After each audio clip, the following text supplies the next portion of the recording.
আজকে আমি আপনাদেরকে দেখাবো একটি সংখ্যা প্রাইম নাম্বার নাকি প্রাইম নাম্বার না, অর্থাৎ একটি সংখ্যা মৌলিক সংখ্যা নাকি মৌলিক সংখ্যা না সেটা নির্ণয় করার অ্যালগরিদম এবং হচ্ছে ফ্লোচার্ট। তো ফার্স্ট অফ অল একটি সংখ্যা তো ইউজারের কাছ থেকে ইনপুট নিতে হবে, সেটা একটি ধনাত্মক সংখ্যা অর্থাৎ এন ইউজারের কাছ থেকে কি করতে হবে, ইনপুটটা হচ্ছে নিতে হবে। ওকে, এবং আউটপুট কি পাবো, সেটা প্রাইম নাম্বার। প্রাইম মানে হচ্ছে মৌলিক সংখ্যা, সেটা প্রাইম নাম্বার না প্রাইম নাম্বার না। তো অ্যালগরিদমটা হচ্ছে ফার্স্ট অফ অল শুরু করতে হবে, এন একটা ইনপুট নিতে হবে। এখানে যে শর্তটা হতে হবে সেটা হচ্ছে এন এর যে মানটা ইউজার ইনপুট দিবে সেটা যদি একের সমান অথবা একের ছোট হয় তাহলে ডিরেক্টলি সেটা প্রাইম নাম্বার বা মৌলিক সংখ্যা না, প্রিন্ট করো মৌলিক সংখ্যা নাই। ওকে ওকে, ডাইরেক্টলি এন এর মানটা যদি একের সমান অথবা তার চেয়ে ছোট হয় তবে প্রাইম নাম্বার না, এটা প্রিন্ট করে শেষ করে দিবে, শেষ। আচ্ছা, ধাপ নাম্বার 4 কি করতে হবে, ধাপ নাম্বার 4 মানে আয়ের একটা ভ্যালু নিতে হবে। আয়ের ভ্যালু আমরা কত নিলাম, আয়ের ভ্যালু নিলাম হচ্ছে 2। এখানে আয়ের পরিবর্তে আপনারা যে কোনো কিছু নিতে পারেন, A B C, but standard হচ্ছে আই নেওয়া, তো আই নেবেন। তো আয়ের ভ্যালু হচ্ছে 2।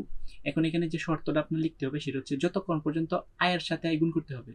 আমি আবার বলতেছি, আয়ের সাথে আই গুণ করার পর যতক্ষণ পর্যন্ত এন এর যে মানটা ইউজারের যে এন এর মানটা ইনপুট দিব সেটা সমান অথবা ছোট হয় এবং এন এমওডিআই মানে হচ্ছে এন কে আই দ্বারা ভাগ করার পর যদি 0 না হয় ততক্ষণ পর্যন্ত, মানে আমি আবারও শর্তটা বলতেছি, আয়ের সাথে আই গুণ করতে হবে। গুণ করার পর ইউজারের যে ইনপুটটা এন এর মানটা দিবে সেটা যদি সমান অথবা তার ছোট হয় এবং এন এর মানটাকে আই দ্বারা ভাগ করতে হবে। আই কত, 2।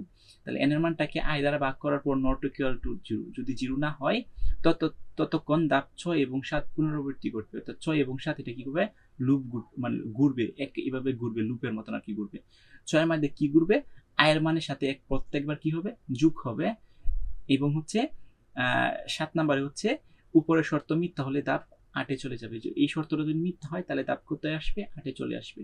8 এসে কি করবে, যদি আয়ের সাথে আয় আবার গুণ করতে হবে এবং এন এর মানটা যে ইউজার ইনপুট দিবে সেটা যদি তার চেয়ে বড় হয় তবে প্রাইম নাম্বার প্রিন্ট করো, না হলে প্রাইম নাম্বার নয় প্রিন্ট করো। এবং প্রোগ্রামটা লাস্টে কি করতে হবে, শেষ করে দিতে হবে।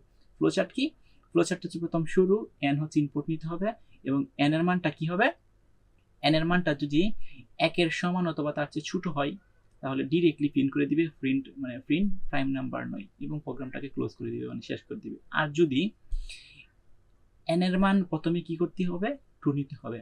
2 নেওয়ার পর মানে আয়ের মানটা 2 নিতে হবে, আয়ের একটা ভ্যালু ইনিশিয়াল ভ্যালু 2 নিতে হবে এবং আয়ের সাথে আই গুণ করতে হবে এবং যে ইনপুট মানে এন এর মানটা তো ইনপুট দিবে ইউজারে, এন এর মানটা যদি এর সমান অথবা তার চেয়ে ছোট হয় এবং এন দুদিন এন কে আই দ্বারা ভাগ করার পর আই কত, আই মানে হচ্ছে 2, এন কে আই দ্বারা ভাগ করার পর নট ইকুয়াল টু 0 হয় তাহলে হচ্ছে কি হবে, তাহলে হচ্ছে এইখানে যেন কি হবে, না হবে এবং আয়ের সাথে আই গুণ করার পর এন এর মানটা যদি এন এর চেয়ে বড় হয় গুণ করার পর তাহলে কি করবে, এখানে প্রিন্ট করবে প্রাইম নাম্বার, না হয় প্রাইম নাম্বার প্রিন্ট করবে না।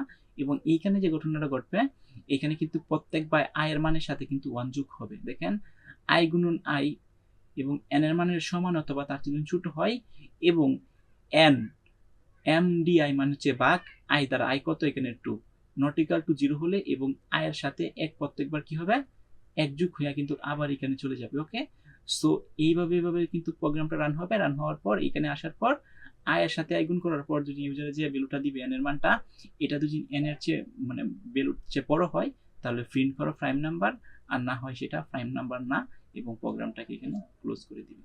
এই হচ্ছে দুইটি সংখ্যা নির্ণয়ের অ্যালগরিদম এবং হচ্ছে ফ্লোচার্ট। এভাবে আপনারা পরীক্ষার হলে সুন্দরভাবে লিখে দিয়ে আসবেন।